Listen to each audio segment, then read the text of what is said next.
बासमतीवरील किमान निर्यात शुल्क रद्द. केंद्र सरकारचे शेतकऱ्यांच्या हिताचे निर्णय. केंद्र सरकारचा बासमती उत्पादकांना दिलासा, धान्य पिकवणाऱ्या शेतकऱ्यांना फायदा. राज्यातील बासमती तांदूळ निर्यातदारांना लाभ.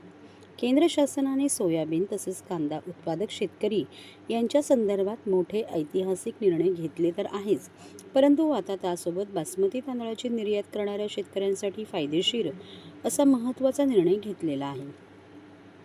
पंतप्रधान मोदी यांनी महाराष्ट्राच्या महायुती सरकारच्या विनंतीला मान देत बासमती तांदळाच्या निर्यातीसाठी लावलेली किमान निर्यात किंमतसुद्धा पूर्णपणे मागे घेतलेली आहे. त्यामुळे बासमती धान्य पिकवणाऱ्या शेतकऱ्यांना देखील याचा फायदा होणार आहे.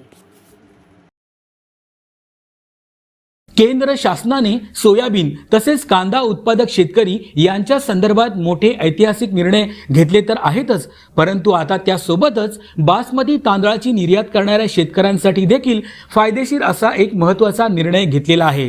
पंतप्रधान मोदी यांनी महाराष्ट्रातल्या महायुती सरकारच्या विनंतीला मान देत बासमती तांदळाच्या निर्यातीसाठी लावलेलं किमान निर्यात शुल्क पूर्णपणे मागे घेतलेलं आहे. त्यामुळे बासमती धान पिकवणाऱ्या शेतकऱ्यांना देखील याचा फायदा होणार आहे. पूर्णपणे मागे घेतलेला आहे. त्यामुळे बासमती धान पिकवणाऱ्या शेतकऱ्यांना देखील याचा फायदा होणार आहे.